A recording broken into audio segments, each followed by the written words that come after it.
Sir நடிப்பில் 150 வந்துட்டீங்க, ஆனால் நீங்கள் தயாரிப்பாளர், டைரக்டர் அது அப்படியே இருக்குது 1-2ஓட. நான் வந்து இயக்குனர்னு சொல்கிறது வந்து அந்த அந்தஸ்துக்கு அந்த ஸ்தானத்துக்கு வரணும்னா மெனக்கடல் அதிகமாக வேணும், அதுக்குள்ளே இருக்கணும். நான் வந்து தலைமகன் பண்ணதுக்கு காரணம் வந்து இப்போ அன்பு சகோதரர் பாலாஜி வந்து இன்பிட்வீன் ஒரு சின்ன கன்ஃபியூஷன்னால் அவரை வந்து அந்த இயக்க முடியாமல் போனதுனால அந்த படத்தை முடிக்கணுன்றதுக்காக நான் டைரக்ட் பண்ணேன். எனக்கு ஆசை இருக்குது, ஐ லவ் டு எடிட் பண்ண ரொம்ப ரொம்ப ஆசை. அன்றைக்கி லோகேஷ் வரல. ஸோ எடிட்டிங் வந்து ரொம்ப இன்ட்ரெஸ்டிங். ஆனால் அதுதான் கடைசியில் வந்து ப்ராடக்ட்டை கொண்டு வரதுக்கு ரொம்ப யூஸ்ஃபுல்லாக இருக்கும். இந்த final edit should look really good. அந்த மாதிரி எனக்கு இன்ட்ரெஸ்ட் இருந்தால் கூட முழு நேரமாக ஒரு நியராச்சும் உட்காந்து கதையை எழுதி அந்த கதைக்குள்ளே என்னெல்லாம் வரணும்னு நினச்சி அட்லீஸ்ட் ஒரு மினிமம் கேரண்டியோட படம் கொண்டு வரத்துக்கு முழுமையான நேரத்தை ஒதுக்குவதற்கு என்னிடம் நேரம் இல்லை. நிச்சயமாக உங்களுடைய கருத்தை மனதில் வைத்துக்கொண்டு ஒன்று மட்டும் நினச்சிட்டு இருந்தேன். நீங்கள் கேட்டனால அந்த கேள்விக்கு எனக்கு அன்பு மனைவி ராதிகா அவர் வந்து சிறந்த நடிகை. அவங்க ஒரு சோலோவாக அவங்கள வச்சு ஒரு இன்ட்ரெஸ்டிங் ஸ்க்ரீன் ப்ளே பண்ணி அவங்கள வந்து ஒரு நேஷ்னல் அவார்டு வாங்குற மாதிரி ஒரு படத்தை இயக்கணுன்ற எண்ணம் நிறைவேறும்னு நான் நினைக்கிறேன். அதுக்கான வேலையை பார்த்துட்ருக்கேன். சார் இங்கே சார் வாழ்த்துக்கள் சார். சார் இங்கே இங்கே பேசிட்டு வரேன் பஸ். சார் அதுக்கு என்ன ஆஃபீஸராக போடணும்னு தெரியல, பட் இருந்தாலும் பார்க்குறேன். சார் முதல்ல வாழ்த்துக்கள். 150 படம். நன்றி பஸ். இந்த 150 படத்தில் நிறைய கேரக்டர்ஸ் நீங்கள் நடிச்சிட்டீங்க. பொலிட்டிஷியனாக, போலீஸ், அப்படி எக்கச்சக்கமான கேரக்டர்ஸ். இது வரைக்கும் இந்த மாதிரியான ஒரு கேரக்டர் நடித்ததில்லை, ரொம்ப நாளாக என் மனசில் இது மாதிரி ஒரு இது இருக்குது அப்படிங்கிறது தான் இருக்கா? அது இயக்குனருக்கு தான் பஸ் கேட்கணும். ஏன்னா ஒரு ஆக்டரை வந்து க்ரியேட் பண்ணுறது இயக்குனர்கள். அவங்க வந்து ஒரு இந்த மாதிரி ஒரு கதையை அவருக்கு சொல்லி ஈ can also perform in this character அப்படின்னு நினைக்கிறதுக்கு வந்து வாய்ப்பு வரணும். ஸோ அதுதான் நடிகன். ஸோ என்னை பொறுத்த வரைக்கும் இன்னும் வந்து I have not got something to give my very best அப்படின்றது இன்னும் எனக்கு அப்படி நான் நினைக்கிறேன். Thank you sir. ஆமாம், கொலை பண்ணுறதுக்கு தமிழ்நாட்டில் அதிகமாக கொலை நடக்குதுன்னு சொன்னீங்க, அதர் ஸ்டேட்டில் கொலையில எல்லா இடத்துலையும் நடக்குது. கொலை நடக்குதுன்னு சொன்னேன். தமிழ்நாட்டில் அதிகம் இங்கே செய்தி இங்கே வந்துட்டு இருக்கு. இப்போ கூட வரும்போது வந்து ஆழ்வார்குறிச்சி தென்காசி மாவட்டம் நடந்துச்சுன்னு சொன்னனால டக்குன்னு சொல்லிட்டேன் பஸ். தப்பு எல்லா பக்கமும் நடக்குது கொலை. அமெரிக்காலே நடக்குது. சார் வாழ்த்துக்கள். 150வது படம் இதே மாதிரி 200 250 நிறைய பண்ணணும்னு வாழ்த்துறோம் சார். 100வது படம் தலைமகன் நல்ல பெருசாக பிரம்மாண்டமாக நடந்தது. 150வது படம் எளிமையாக நடக்க காரணம் என்ன? உங்களுக்கு நண்பர்கள் நிறைய, அங்கே கூட நடித்த ஹீரோயின்ஸு, டைரக்டர், ப்ரொடியூசரு, ஒரு நேரு ஸ்டேடியத்தில் ரொம்ப பெருசாக நடந்துருக்கலாமே சார். இல்லை பஸ், அதை பற்றி என்னை பொறுத்த வரைக்கும் கொண்டாட வேண்டிய நேரத்தில் கொண்டாடுறதில்ல, கொண்டாடணும்னு நினச்சா கொண்டாட முடியறதில்ல, அவ்வளோதான் பஸ். சார் குழப்பமாக இருக்குல்ல? சார் எனக்கே புரியல, உங்களுக்கு எப்படி புரியல சார்? சொல்லுங்கள் sir. Smile man. Yes sir. 2023 வந்து இங்கிலீஷ் படம் வந்தது. அது வந்து பிரம்மாண்டமாக பேசப்பட்டது. வில்லியம்ஸ் நடிச்சிருந்தாரு. இப்போ வந்து டைட்டிலுக்கு பஞ்சமா இல்லை கதைக்கு பஞ்சமா? ஏன்னா வந்து ஸ்மைல் மேன் படம் வந்துச்சு, அது ஏற்கனவே நல்லா பிரம்மாண்டம் போயிடுச்சு. படம் வந்துருச்சு, அது ரஜினி சார். அதுதான் சார். ஏன்னா தமிழில் வைக்கிறீங்களா சார்? இப்போ வந்து தமிழில் அதே மாதிரி தான். அதான் டைட்டிலாக இல்லை, ரஜினி சார் கூலின்னு வைக்கணுன்றது என்ன அவசியம்னா அதுக்கு காரணம் இருந்திருக்கு, ஆனால் வச்சுருக்காங்க. இங்கே எப்போ பார்த்தாலும் நான் சிரிச்சிட்டு இருக்கேன், எங்கள் குரூவேக சிரிச்சிட்டு இருக்காங்க. பார்த்தாரு ஸ்மைல் மேன் பேர் படிச்சுன்னா வச்சுட்டாரு. சார் இல்லை இந்த மாதிரி வந்து சகோதரர் இல்லை, நீங்கள் பேசும்போது போகிற போக்கில் சூர்யாவை அப்படியே கலாச்சிட்டு போன மாதிரி. யாரையும் கலாச்சி எனக்கு கங்குவா அந்த ஆடியோ லான்ச்சில் தான் சொன்னாங்க, இல்லை கலெக்ஷன் பண்ணோம் அப்படின்னு சொல்லிட்டு. இல்லை அந்த மாதிரி சொல்லிட்டா வந்து நம்ம வந்து நாளைக்கு வந்து இப்படிலாம் சொல்லி அதுக்கு உதாரணத்துக்கு சொன்னால் அவங்கள நினச்சி நான் சொல்ல, நம்மளே வந்து ரொம்பமா பாராட்டி இந்த படம் நல்லா இருக்குன்னு நான் சொல்லி நாளைக்கு எதுவும் போச்சுன்னா அன்றைக்கி சொன்னாரேன்னு என்ன திட்டக்கூடாதுல்ல. So what I'm saying we have done a good job, அதுக்கு சொல்ல வந்து. ஸோ இனிமேல் யாரும் அந்த மாதிரி சொல்லாதீங்கன்னு சொல்ல வரீங்களா? இது அப்படி இல்லை பஸ். நம்ம வந்து I think judgement is left to the audience, not with us. நம்ம வந்து காக்கைக்கு தன் குஞ்சு பொன் குஞ்சு தான் இல்லையா? நம்ம எடுக்கிறது எல்லாமே நல்லா வரணும் தான் எடுப்போம். யாரும் வந்து ஃப்ளாப் படம் கொடுக்கணும் யாரும் படம் எடுக்கிறது இல்லை. ஆல் டெடிக்கேஷன், உழைப்பு, உண்மையான உழைப்பு, நேர்மை எல்லாம் இருந்திருக்கும். ஆனால் மக்களை வந்து விரும்பலைன்றது ஒன்றும் பண்ண முடியாது. So that is not a problem, ஒரு மிஸ்டேக் எனிபடி. நாம் எப்படி கொடுக்குறோன்றதை வந்து ஆடியன்ஸ் ரிப்போர்ட் வந்து தனியாக இருக்குது. ஏன்னா இன்றைக்கி எல்லாமே மொபைல் ஃபோன் வச்சுருக்கவங்களாம் ரிப்போர்ட்டர்ஸ் இல்லையா? அப்போ வந்து யார் ரிப்போர்ட்டு நம்மளுக்கே தெரில. அதனால் அவங்க வந்து கருத்து சொல்லுவாங்க, உள்ளே உட்காந்து மச்சான் உள்ளே வந்துடுறாரா கேவலமாக இருக்குன்னு அவன் சொல்கிறான். நம்ம எப்படி கண்ட்ரோல் பண்ணுறதுலாம்? அதனால் we cannot say all that. நான் வந்து ஜஸ்ட் ஜென்ரலாக சொல்கிறேன். எதுவும் சொன்னால் வந்து சில சமயம் நடக்காதுன்னு வாங்க. என் வீட்டில் கூட கேட்பாங்க, என்னங்க எதுவுமே சொல்ல மாட்டேன்றீங்க, இல்லை முடிஞ்ச பிறகு சொல்கிறேன்னு. ஏன்னா தஸ் மெனி ஸ்லிப் இந்த கப் அந்த லிப் பண்ணுவாங்க. கப்பு இங்கே தான் இருக்கும், காஃபி இருக்கும், எடுத்து குடிக்கிறதுல கொட்டிடும். நான் சொல்லாமல் இருக்கிறது பெட்டர். அந்த மாதிரி நான் சொன்னேன். நீங்கள் தவறாக புரிஞ்சு திருச்சிடாதீங்க, அது எனக்கு நன்றியோடு கேட்டுக்கொள்கிறேன். டைரக்ட் சார் ஆக்சுவலாக தெரியல பஸ், எனக்கு மறந்துட்டேன் நான் மெமரி லாஸில் இருக்கேன் நான். டைரக்ட் சார் ஆமாம் சார். டைரக்ட் சார் ஆக்சுவலாக இந்த இது டைட்டில் வச்சுட்டு சரத்குமார் சாரை செலக்ட் பண்ணீங்களா இல்லை சரத்குமார் சார் செலக்ட் பண்ணிட்டு அந்த பேரை வச்சிங்களா? சாரை செலக்ட் பண்ணிட்டு அப்புறம் தான் டைட்டில் வச்சோம். சார் சரத் சார், அவங்களோட மெமரிஸ் படம் நீங்கள் பார்த்துருக்கீங்களா? ஏன்னா இது உங்களோட 150வது படம். அவங்க 2 பேரும் சேர்ந்து தமிழில் ஃபஸ்ட்டு பண்ண படம் மெமரி. இல்லை பஸ், நான் வந்து அதை பார்த்து ஒரு ஜட்மெண்ட் பண்ணி பண்ணணும்னு விரும்பல. சொன்னாங்க வந்து பாருங்கள் சார்னு, கொஞ்சம் பார்த்தேன். பட் அதை வச்சு நான் பேஸ் பண்ணி பண்ணினா இப்போ வந்து எனக்கு அந்த படம் பிடிக்கலன்னு வச்சுக்கோங்களேன். அப்போ இந்த படம் கதை இப்படி தான் எடுப்பாங்க, நான் வந்துடக்கூடாது. So I don't want to make any judgemental decisions. இந்த கதை மீது நம்பிக்கை இருந்து இந்த படத்தை நான் செஞ்சுருக்கேன். சார் அதே மாதிரி சுமைல்மன் பேர் வச்சுருக்கீங்க. ஆக்சுவலாக இந்த சுமைலா இந்த சிரிப்பு நடிகர்லாம் கூட சொல்லுவாங்க சார்லி சாப்ளின்லேருந்து உள்ளுக்குள்ளார பயங்கர டெரராக இருப்பாங்கன்ட்டு. அந்த மாதிரி ஒரு கேரக்டர் உள்ளுக்குள்ள இந்த படத்தில் சுமைல்மன். யார் சார்லி சாப்ளின் டெரராக இருப்பாரா? அதான் அவர் உள்ளுக்குள்ளார ரொம்ப ஒரு சைக்கோத்தனமாக இருப்பாருன்னு எனக்கு தெரியாது, நான் பார்க்கல பாஸ். நிறைய காமெடியன் நீங்கள் வெளியில் சிரிக்கிறவங்க பார்த்தீங்கன்னா உள்ளுக்குள்ளார கொஞ்சம் வன்மமாக இருப்பாங்க. அந்த மாதிரி கேரக்டர் அந்த படம். நான் நல்லா சிரிச்சிட்டு இருக்கேன் பாஸ், வன்மமே இல்லை பாஸ். எனக்கு சந்தோஷமாக இருக்கேன் பாஸ். உள்ள உண்டு வைத்து புறமொன்று பேசாதவன் நான். சரி சார், 150வது படத்துலேயும் நீங்கள் ஹீரோவாக நடிக்கிறீங்க. வருங்காலத்தில் ராகுல் சார் வந்து ஹீரோவாக நடிப்பாரா? அவர் கூடயும் சேர்ந்து நீங்கள் ஹீரோவாக நடிப்பீங்களா? அது ராகுல் வந்து 27ஆம் தேதி படம் பார்க்க வரும்போது அவர் பார்த்து கேளுங்க.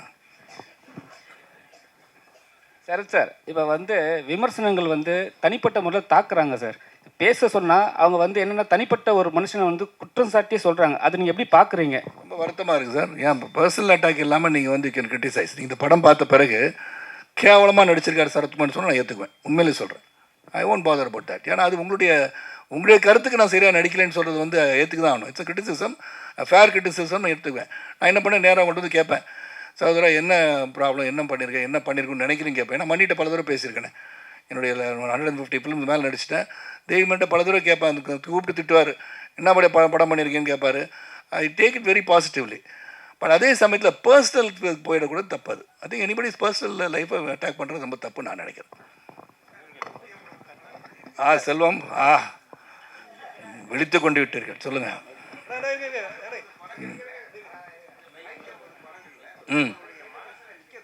எல்லாமே நிற்கிது பஸ் மனசு. இல்லை அதாவது தனித்துவமா ஒரு படம் நிற்கிது. அது எந்த படம்? தனித்துவ படம் இல்லை. அப்படி பார்த்தா நிறைய ஹிட் படத்தெல்லாம் சொல்லலாம். அப்புறம் அது மட்டுமா படம்னு சொல்லுவாங்க நாளைக்கு. அப்புறம் வந்து ரவிக்குமார் படமாக சொல்லுவேன். என்னை உருவாக்கிய செந்தில்நாதன் பற்றி சொல்லன்னு நினைக்கலாம். கட்டபொம்மன் ஓடிச்சு, மணிவாசன் இல்லை, அவரை பற்றி சொல்லன்னு சொல்லலாம். ஸோ என்னை பொறுத்த வரைக்கும் நான் வந்து டெடிக்கேட்டடாக ஒரு படம் நல்லா வரும் தான் நடிச்சிருக்கேன். ஸோ எல்லாத்துக்கும் எனக்கு ரொம்ப சந்தோஷம் தான் பஸ். நீங்கள் கேட்குறது கேள்வி நல்லா இருக்கு, ஆனால் பதில் வேறு மாதிரி போயிடுவேனான்னு பார்க்குறேன். தரேன் சார். சொல்லுங்கள் சார். இப்போ இருக்க சுச்சுவேஷனில் அரசியல் வந்தாவே சினிமா விட்டு வெளியே போக வேண்டிய சுச்சுவேஷன் இருக்குது. ஆனால் நீங்கள் அரசியல்லையும் இருக்கீங்க, சினிமாவிலையும் இருக்கீங்க. அதான் சார் ஸ்பெஷாலிட்டி. ஜாலியாக இருக்குல்ல, எல்லாமே ஜாலியாக பதில் சொல்லிட்டு உள்ளொன்று வைத்து புறமொன்று பேசாமல் நிம்மதியாக போயிட்டுருக்கேன் பஸ். ஒரு குழப்பம் இல்லை. எனக்கு சொல்கிறது எதுவுமே குழப்பம் கிடையாது. நீங்கள் அடுத்த அரசியல் இதுக்கு வந்தீங்கன்னா உங்களை என்ன கேள்வி கேட்டாலும் பதில் சொல்லுவேன். அது அந்த ட்ராக்கில் போகும்போது நிச்சயமாக அதுக்கான பதில் பார்லிமெண்ட் நடந்ததுலேருந்து பேசுவேன். சொல்லுங்கள் சார். சரத் சார், அதாவது நீங்கள் வந்து நிறைய படங்கள் ஜாதி படங்கள் வச்சுக்கோங்க. டைட்டிலே ஜாதி இருக்கும். கவுண்டர் பொண்ணா கொக்கா அந்த மாதிரி. சின்ன கவுண்டர்னு விஜயகாந்த் நடித்தார். தேவர்மான் கமல் நடித்தார். மறுமலர்ச்சி மம்முட்டி சார் நடித்தார். ஆனால் அன்னைக்கெல்லாம் இல்லாத ஜாதி வன்மம் இன்னைக்கு வர்ற படங்கள்லாம் பழசை தோண்டி எடுக்கிறாங்க. இதை நீங்கள் எப்படி பார்க்குறீங்க? இது தேவையா தமிழ் சினிமாவுக்கு? முதல்ல வந்து என்னை பொறுத்த வரைக்கும் நான் சமத்துவம், அதாவது சமத்துவம் தான் நான் என் பேசிக்காக. அது வந்து நீங்கள் இங்கே உட்காந்துருக்க எல்லாரும் கையை கீறி பார்த்தாலும் சிவப்பு நேரத்தில் ரத்தம் ஓடும். இறைவனின் படைப்பில் நாம் அனைவரும் ஒன்றென்ற தத்துவத்தை கொண்ட நான் அதை வந்து அழுத்தி சொல்ல வேண்டிய கட்டாயம் இருக்கா இல்லையான்னு எனக்கு தெரியல. Because once again you keep on dividing people, the country cannot be one. அவ்வளோதான் சொல்லுவேன். மேடம் சுரேஜா மேடம், உங்களுடைய சாங் வந்து இன்னமும் கேட்டுக்கிட்டே இருக்கணும் போல. கண்ணம்மா அப்படின்னு உங்கள் பேர், அதுதான் எங்களுக்கு தெரியுது, அந்த அளவுக்கு இருக்குது. என்ன கண்ணம்மா தமிழ்நாட்டில் ரொம்ப நாளாக காணோம், என்ன ஆச்சு? ஏன் ஸ்டோரி சொல்லலையா உங்ககிட்ட யாரும்? இல்லை actually first of all Kannamma என்னோட சாங் அது எனக்கு என்னோட கரியரில் ஒன் ஆஃப் த பெஸ்ட். யாருக்குமே எனக்கு என்னோட பேர் தெரியலன்னு எனக்கு தெரியும். எல்லாரும் என்ன பார்க்கும்போது மாலாக்கா இல்லைன்னா கண்ணம்மா தான் கூப்பிடாரு. அப்போது இட்ஸ் ஜஸ்ட் தட் அந்த படம் முடிஞ்சு நிறைய சிமிலர் கேரக்டர்ஸ் பண்ணிட்டேன். பட் என்னன்னா Yeah, no, I'll speak in Tamil. ஆனால் அந்த கேரக்டருக்கு லைக் பெட்டராக வேற ஒரு கேரக்டர்ஸும் எனக்கு கிட்டிட்டில்ல. அப்போ அதுதான், ஸோ தட் இஸ் வை அது நீங்கள் நோட்டீஸே பண்ணலை. அப்போ நான் படம் பண்ணிட்டேன், உடன்பிறப்பு, கசடா தப்ரா, அந்த மாதிரி படம் பண்ணிட்டேன். இப்போது சிங்கா அவர் வேற ஒரு படம் பண்ணுறாரு. பட் இந்த படத்தில் வேற ஒரு கேரக்டர் அப்ரோச் பண்ணுறப்போ ஐ set of course. Sir Suresh Menon sir, உங்களுக்கு ஒரே ஒரு கேள்வி. நீங்கள் எப்போதும் சுரேஷ் மேனன் தான் எங்களுக்கு இவ்வளோ நாளாக தெரியும். இன்றைக்கி இன்வைட்டில் வந்து சுரேஷ் சந்திர மேனன் அனுப்பியிருந்தாங்க. என்ன இது சார் உங்கள் ஒரிஜினல் பேர்? ஏன்னா மும்பையில் இன்னொரு சுரேஷ் மேனன் ஆக்டர் இருக்காரு, கன்ஃபியூஷன் வர வேணான்னு தான். சரத் சார், இது லாஸ்ட் உங்களுக்கு. சார் இங்கே சார் லாஸ்ட் மிரட்டுறாரா இல்லாட்டி லாஸ்ட் உங்களுக்கு? ஓகே பாஸ், உங்களுக்கு உரிமை இருக்குது, கேளுங்க. அரசியலில் வந்து எல்லாரும் வந்து கட்சிக்கு போகலாம், அரசியல் வரலாம், ஆட்சியை பிடிக்கலாம். ஆனால் வந்து நடிகர்கள் பார்த்தா மட்டும் என்ன சொல்கிறாங்கன்னா கூத்தாடிகள்ன்றாங்க. அது எப்படி பார்க்குறீங்க நீங்கள்? இப்போ கூத்தாடி இல்லை சார், கூத்தாடிகள் வந்து அப்போ சொல்லியிருந்தாங்க, இப்போ வந்து மென்ஷன் பண்ணி சொல்கிறாங்க. சினிமாலேருந்து வரவங்க எல்லாருமே கூத்தாடிகள். நிறைய தேவைப்படும் போது பயன்படுத்திக்குவாங்க, தேவைப்படாத போது கூத்தாடி ஆகிடுவாங்க. அது யார் சொன்னாலும் உங்களுக்கு தெரியும், யாரை பற்றி நான் சொல்லணும் உங்களுக்கும் தெரியும் இல்லையா? சொல்லுங்கள் சார். யாருக்கு சார்? அப்படியா? எனக்கா?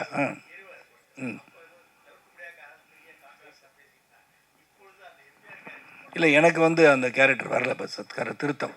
நான் வந்து பிரகாஷ் ராஜ் கேரக்டரை வந்து மணிரத்னம் சார் பண்ண சொன்னாங்க. ஏன்னா எனக்கு கன்னத்தில் குழி விழுதுன்னு எம்ஜிஆர் மாதிரி இருக்கேன்னு சொல்லி நீங்கள் நினச்சிட்டீங்க. அப்படி இல்லை, நான் பிரகாஷ் ராஜ் கேரக்டர் பண்ண சொன்னாங்க. அப்போ இருந்த அரசியல் சூழலும் அந்த இது பண்ணும்போது வந்து அது சரியாக வருமா வராதான்னு எனக்கு புரியல. வேறு ஒன்றும் இல்லை, கண்டிப்பாக பண்ணுறேன். நான் ஒரு படம் வச்சுருக்கோம், ஒரு புரட்சி தலைவர் மக்கள் திலகம் வந்து என் கூட நடிக்கிற மாதிரி, என் கூட ட்ராவல் பண்ணுற மாதிரி ஒரு படம் ஸ்கிரிப்ட் வச்சுருக்கோம். அது நல்லா வரும்னு நம்பிக்கை எனக்கு இருக்குது.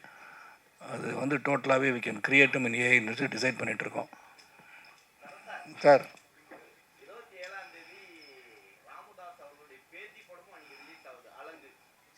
வாழ்த்துக்கள் அவருக்கு. போட்டியே கிடையாது. என்ன போட்டி சார்? படம் வந்து வந்தோடனே வந்து 1 2 3 4 5 6 7 நாள் ஒன்றா வெற்றி படம்ன்றீங்க. நான் வந்து 170 நாள் ஒன்றா படம்லாம் பார்த்தவன் நான்.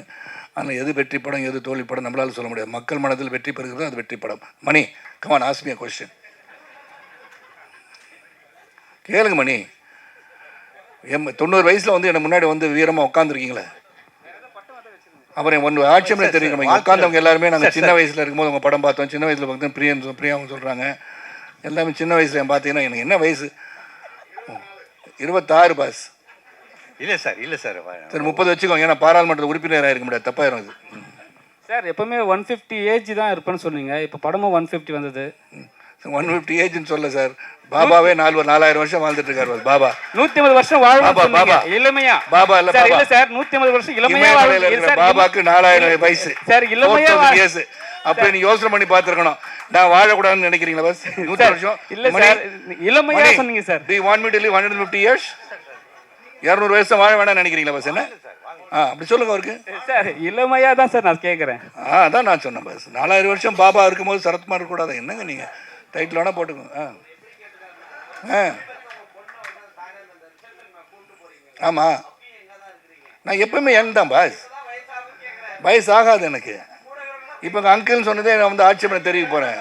ஆமாம் சார் சொல்ல முடியாது. ஆலியா வந்து பெரிய என்னோட ஹீரோயின் நடிச்சாலும் நடிக்கும். சார் இப்போ சொன்னீங்க ராதிகா மேடம் வந்து அவங்களுக்கு ஸ்கிரிப்ட் பண்ண போகிறோம், அவங்களுக்கு தேசிய விருது கிடைக்கல அப்படின்னு. அவங்க சிறந்த நடிகை, எத்தனையோ லாங்குவேஜில் ஹீரோயினாக கேரக்டர் அடிச்சா கலக்கியிருக்காங்க. அவங்களுக்கு தேசிய விருது கிடைக்காத காரணம் அரசியலா, வேற என்ன காரணம்? எனக்கு தெரியாது சார்.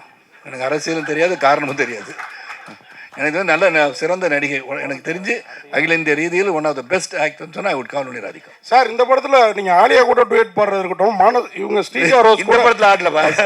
இல்லை சார், இந்த ஹீரோயினோட பாடுனீங்களான்னு கேட்குறேன். இல்லையா, இந்த ஸ்ரீஜா ரோஸோட இன்னும் அவங்க கிளியராக சொன்னாங்கல்ல, தெல்ல தெளிவாக சிறப்பாக நான் இவருடன் இன்வெஸ்டிகேஷன் டீமில் இருக்கிற ஒருவர் என்று சொன்னார். அது கனவு காட்சி, அது கிடையாது. அதுதான் கேட்டேன். தெரியல பாஸ், எனக்கு உங்க கூட இருக்கும் கனவு வருமா எனக்கு தெரியாது. எனக்கு தெரிந்த இந்த வில்லங்கத்தை என்ன இருக்காது பாஸ், என் கூட இருக்கவங்கலாம் கனவுலாம் எனக்கு வராது. சரி சார். முதல்ல ஹீரோக்கு கனவே வராது பாஸ், ஹீரோயினுக்கு தான் கனவு வரும். சரி சார். சூரிய வம்சம் 2 எஸ், எப்போ சார்? அது சௌத்ரி சார் அனௌன்ஸ் பண்ணுவார் விரைவில்.